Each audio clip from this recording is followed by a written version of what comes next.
Cairo, Seattle.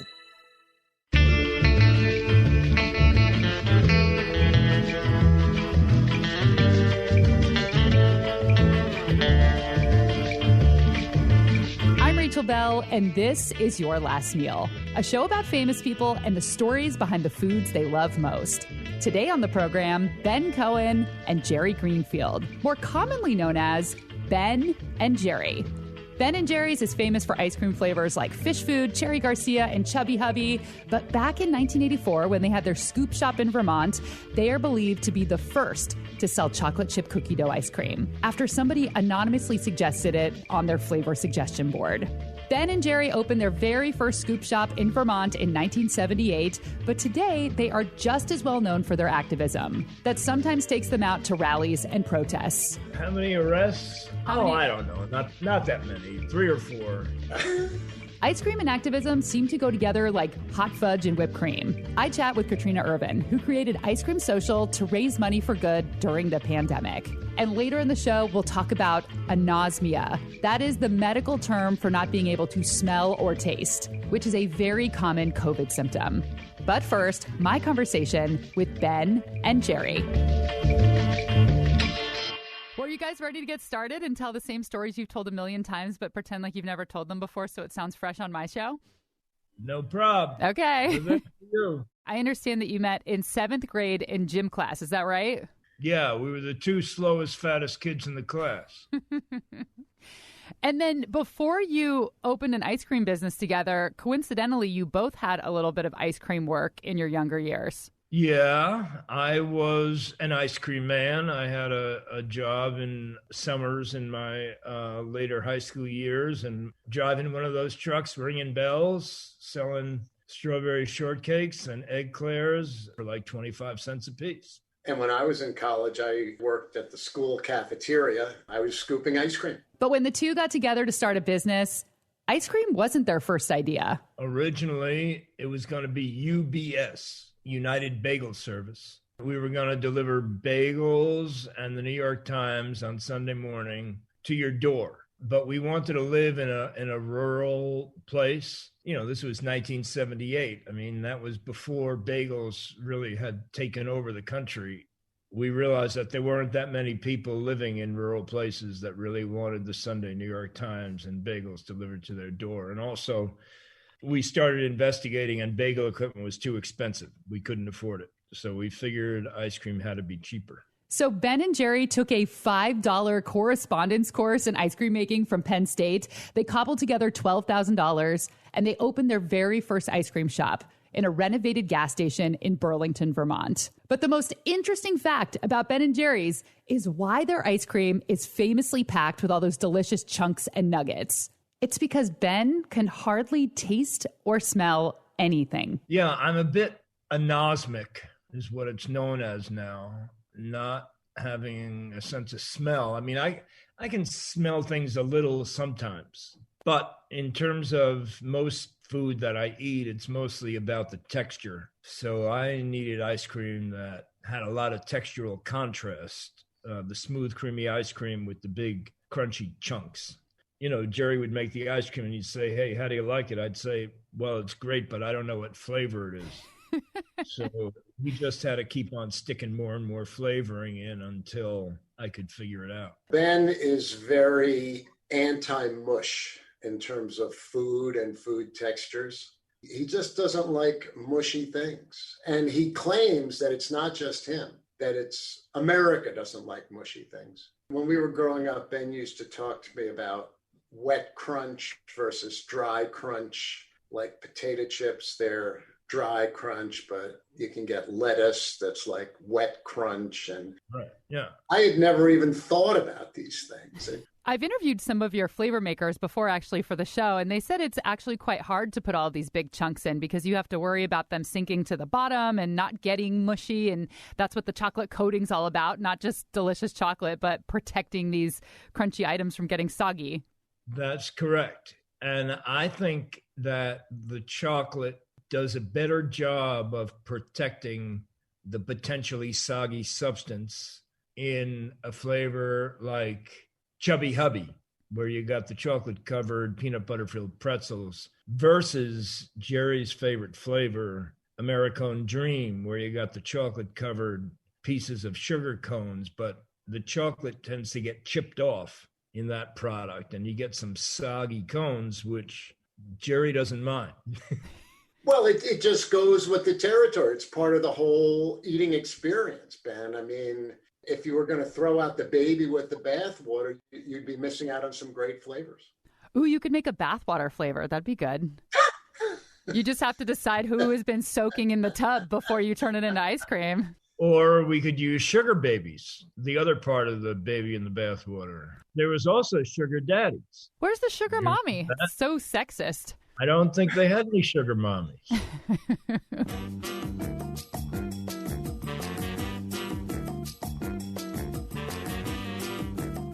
Ben is a bit anosmic, which means he doesn't have much of a sense of smell or taste.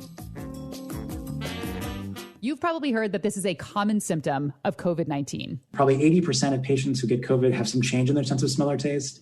And most of them, that change is pretty temporary. That's Dr. Sandeep Robert Datta, associate professor of neurobiology at Harvard Medical School. He's been studying smell for the past 15 years. And as far as COVID's concerned, they don't totally understand why people lose their sense of smell and taste. It looks like cells in your nose kind of temporarily get shut off or damaged in some way, like a light switch. And after a couple of weeks of healing, the light switch gets turned back on and your nose works again. In the patients that lose their sense of smell for longer, for months, it looks like the cells that are responsible for actually smelling, the neurons in your nose that detect odors, those cells might be really getting damaged by the virus. And it takes a long time to rebuild those circuits and to heal that kind of extensive damage. But the vast majority of patients with COVID should get better pretty quickly, given the data that we have now. A lot of people who suddenly lose their sense of smell and taste experience depression, anxiety, and isolation. And part of that is losing the joy that comes from tasting and enjoying food. But Dr. Datta says the depression is mostly because smell is so closely linked to memory and emotion. They are physically located right next to each other in your brain. When you touch or see or hear something, it has to travel a long way through your brain to get to the place that registers feelings and emotions. Smell is very different. Smell is a super ancient sense. So it's like your sense of smell is hardwired for emotion and for memories, for that matter, much more than for the other senses. And so, this explains why when we smell something that reminds us of our grandmother's kitchen, we can be overwhelmed with emotion very quickly. He says smell is believed to be the very first sense to evolve. Humans, I think we're very much used to thinking of smell as being a kind of convenient accessory to our other senses, right?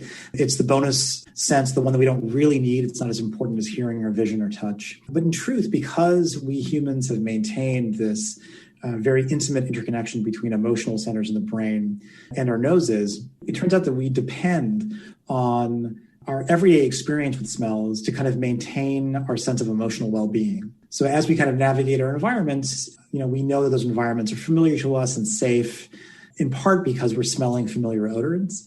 And that drives activity in the emotional centers in our brain.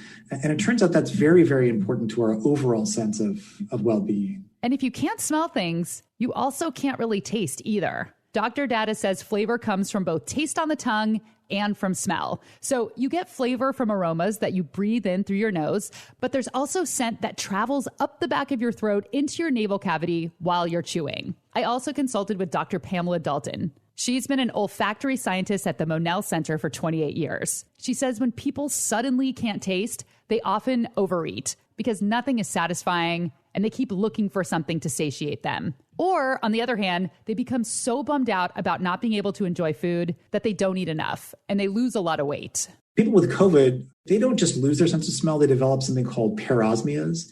Parosmias are when you smell something and it actually smells different than it's supposed to. But people with parosmias, they smell coffee and instead of smelling delicious, it smells like gasoline. And that will obviously put you off your food, right, and drink. And so for those patients in particular, it's a real challenge to find foods that they can tolerate, given that everything suddenly smells, like gasoline or turpentine or feces. And actually, we don't actually know why parosmias tend to be bad. I mean, wouldn't it be amazing if everything suddenly smelled like flowers and candy. But for whatever reason, the way the brain works, when you have these peri-osmoses, they tend to smell pretty awful.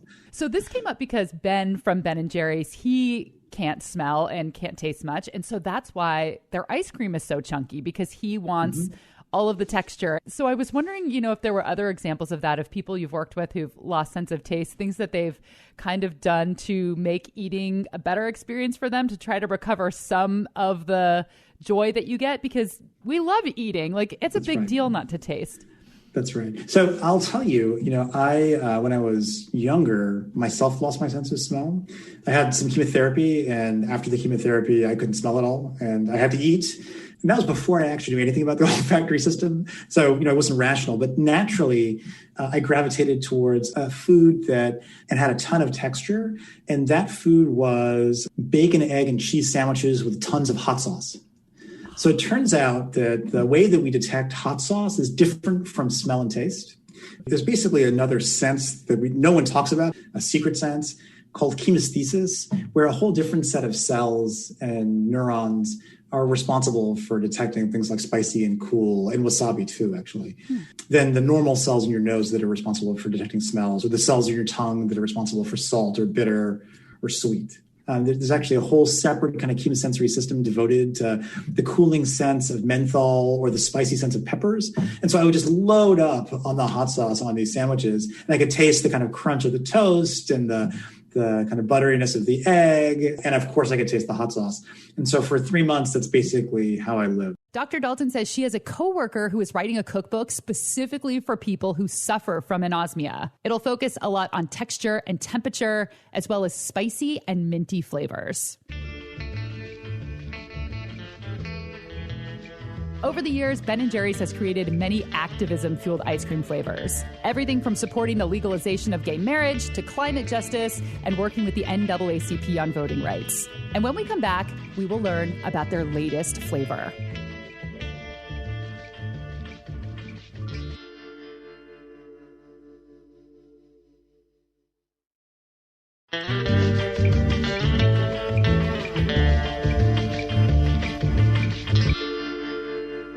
If you follow Ben & Jerry's ice cream on social media, you know they are very politically outspoken. Last week, when rioters stormed the Capitol building in Washington, D.C., they posted a message that started with, "Yesterday was not a protest. It was a riot to uphold white supremacy."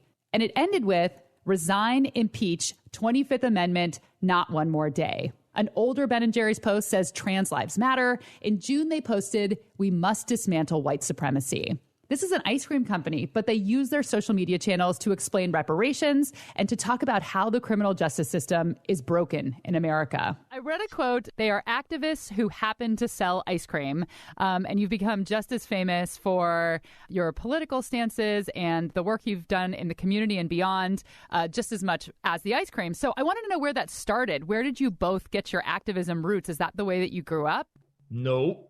For me, it was when I realized that, Ben & Jerry's was getting to be well known, and, people wanted us to come and speak in various places, or the media wanted to talk to us. I felt a responsibility to use that platform to work for justice. I got introduced to political activism during my college years, because Ben and I were growing up during the Vietnam War, and there was a civil rights movement.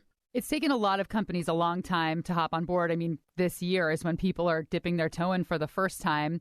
I was wondering if when you started doing activism weaved in with the company, if people kept telling you not to. Were you getting a lot of advice that people weren't going to buy the ice cream and your opinions were too strong? Yeah. We were getting a lot of that advice. It was very controversial internally within the company, at upper level management and at the board of directors level. And it's something that wasn't done. I mean, it's kind of like Colin Kaepernick took a knee and it was hugely controversial. Now they got Black Lives Matter written on the ball fields. Lawyers, business experts, business professors were telling us we were crazy. And yeah, there was a lot of concern that people who didn't agree with the stance we were taking were going to picket outside the supermarkets, and then the supermarkets was going to discontinue our product and people would be out of work and all that kind of stuff. But that never happened. Did you market to reach the right people, or did those people just find you? Like, how did you find your niche? Because I imagine it wouldn't work for every product. You just did it perfectly. When you say it wouldn't work for every product, I don't know why. Why wouldn't it work for every product? We're taking stands for justice. We're taking stands that reflect what are supposed to be American values of fairness and equality. You know, most people really believe in fairness and equality. Most people don't want to go around killing people. Most people, their concerns are about education and healthcare, housing, and I think most of the things that we support are focused on those issues. Ben and Jerry actually sold their company to Unilever 20 years ago. What is your role in the company now, and how much say do you have over some of the social justice choices they make or flavors? I think, as Ben likes to say, zero. We have no responsibility and no authority. Woohoo! But we get paid. I was shocked to learn this. I never would have thought that a huge global company like Unilever that owns dozens of household brands like Dove, Lipton, Popsicle, Vaseline, that they would be so unabashedly political. Did you include somewhere when you sold it that they needed to maintain these values that you had created for the company? Because it's very impressive to see this continue, the legacy of what you started and all of the activism. I think it was difficult to ensure that there were certain provisions within the acquisition agreement that were designed to protect it. There's probably the most important thing is that there's an independent board of directors at the company that oversees the social mission and the essential integrity of the brand. And those people are social activists, and they are independent of Unilever. Another really important thing is that Unilever, probably about 10 years ago, installed a CEO at Ben & Jerry's who really passionately supported those values of the company. And it's really the people within Ben & Jerry's that are pushing that mission and keeping it alive. I think it's so amazing to Ben and me that the company not only continues its outspoken social mission, but in many ways is just growing it. If you look at the company's statement after the murder of George Floyd, it was stating very specifically, we must dismantle white supremacy. Ben and I were just thrilled that the people at the company were doing that and that it didn't come from us. It's nice to do no work and then watch your baby grow and grow up like you. Over the years, Ben & Jerry's has created many activism-inspired flavors, like Justice Remixed, Empower Mint, Yes Pecan, and Bernie's Yearning. And this month, they're introducing a brand new flavor with Colin Kaepernick called Change the World. That's WHIRLED. And it's going to be a vegan flavor because Colin Kaepernick is vegan. It's a caramel flavor with graham crackers and fudge chunks, and it will feature art on the package that is done by someone who Colin Kaepernick works with. So it's not traditional Ben & Jerry's art. It's very exciting for Ben & Jerry's. It's the first time the company is partnering for a full-time flavor with a person of color. And, Colin Kaepernick has just been so courageous, standing up for what he believes in and protesting police brutality. And we all owe a debt of gratitude for the stance that Colin Kaepernick was willing to take in a very difficult situation. Does part of the proceeds go to a certain organization, or is it more just about awareness? How does the ice cream get the message out, and what good does the ice cream do? Well, there'll be a message on the package, but there's also proceeds that Colin Kaepernick donates to the nonprofit he has set up, the Know Your Rights Camp, which is just this fabulous thing, and Ben & Jerry's is thrilled to be able to support it.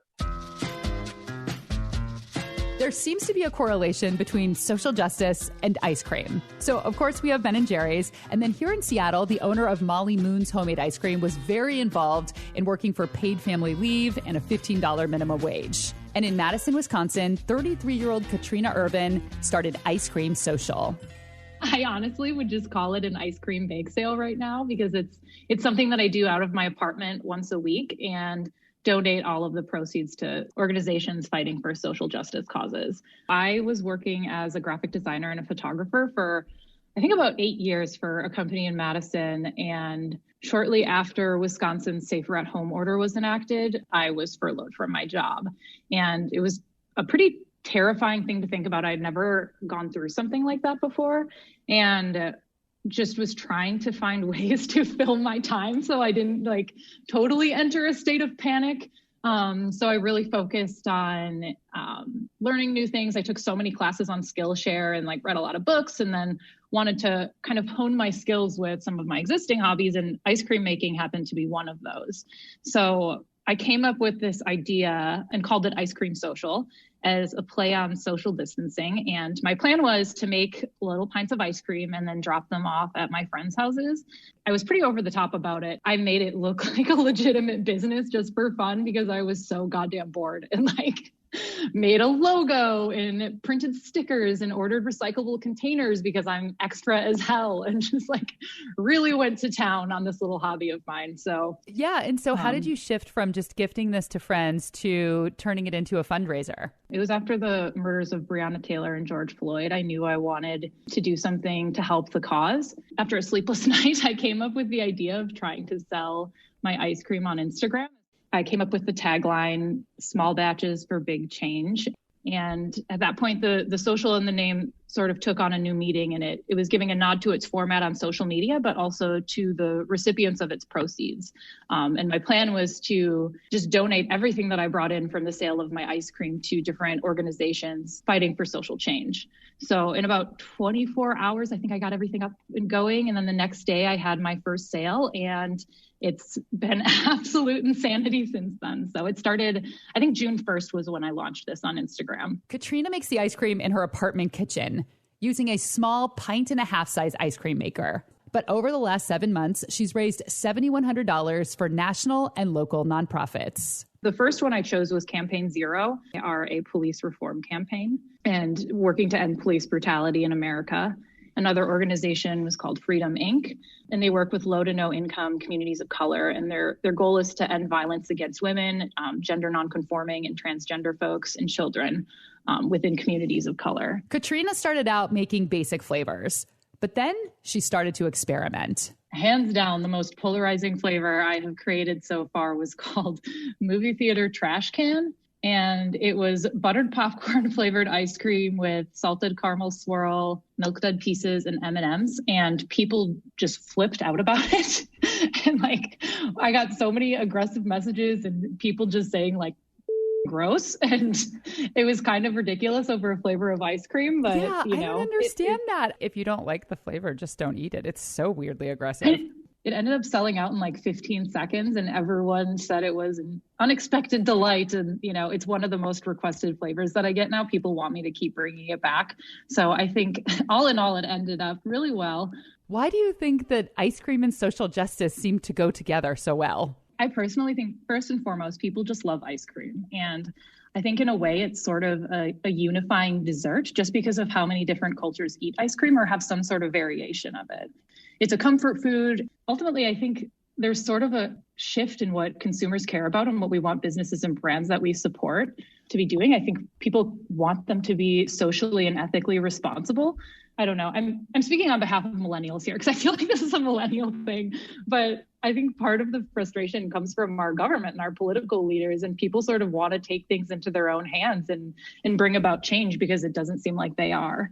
If you can have a positive impact on your community or the world just by going to the grocery store and buying a pint of ice cream, I think that's incredible. And people really care about stuff like that. This year, Katrina is moving into a commercial kitchen so she can make larger volumes of ice cream and start shipping her creations outside of Madison. I ultimately would like to open an ice cream shop one day Honestly, I think losing my job was a blessing, and it kind of gave me the push to do something that I wouldn't have done otherwise. And I needed that.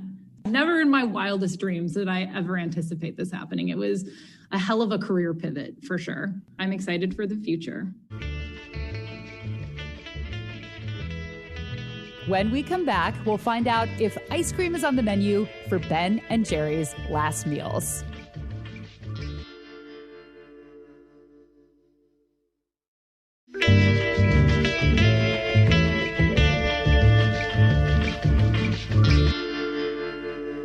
Ben, let's start with you. What would your last meal be? It would certainly include watermelon. I'm talking about a nice, firm, sweet watermelon. You know, sometimes you can get kind of a mushy watermelon, which is just horrible. We know your take on mush. Yeah. And I think peaches from the Amish country in Pennsylvania, they actually taste like real peaches, you know, like the way peaches used to taste 60 years ago. And, you know, as long as we're on fruit, strawberries, Vermont homegrown strawberries, you know, the little ones that also really taste like strawberries. I mean, you get this stuff that looks like fruit, but it doesn't taste like it. Strawberries especially, you know, when you get them from the store and you slice them open and they're white inside. And then if you actually get to go to a farm, which we do have some strawberry farms around here, you know, you can do you-pick in the summer and you slice it open and it's bright red and it feels like melting jam in your mouth. It's totally different than the supermarket berries. Yeah, totally. So, you know, that would be ingredients for the fruit cup, which would be the appetizer. I'm really into lamb lately. I think some nice Frenched lamb chops, medium rare to rare, with a nice char. You know, that would be really good. Jerry, what's your last meal? I am a total dessert person. Ben and I were actually talking about this yesterday. We went for a walk in the woods, social distance and with our masks on. But I would have dessert kind of all the time if it were nutritious enough and healthy enough. People often ask, do I still eat ice cream? And I eat more ice cream than I am comfortable talking about.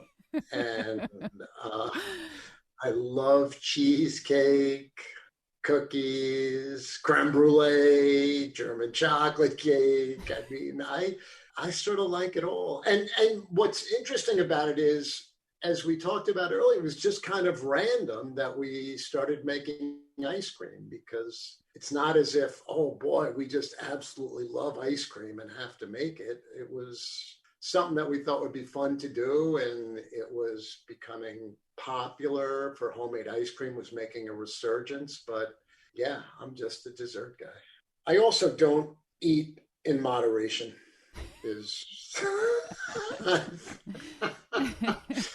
Ben and I sometimes used to talk about overdoing it and continuing to eat when you're full. And we were just amazed that there are some people who, when they are full, they stop eating. Yes.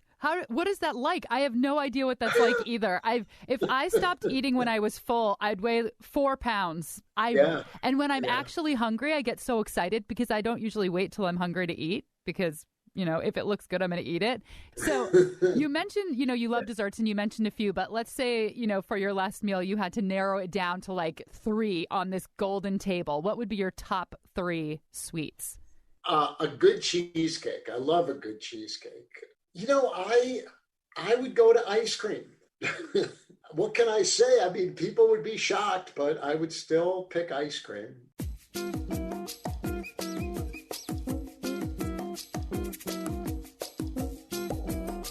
I think it's hard for a band to stay together for a bunch of years. How have you guys maintained your friendship as, you know, business owners and collaborators for so many years? What's your secret to your marriage? We have a lot of meals together, wouldn't you say, Ben? Right. We don't play music. We eat ice cream.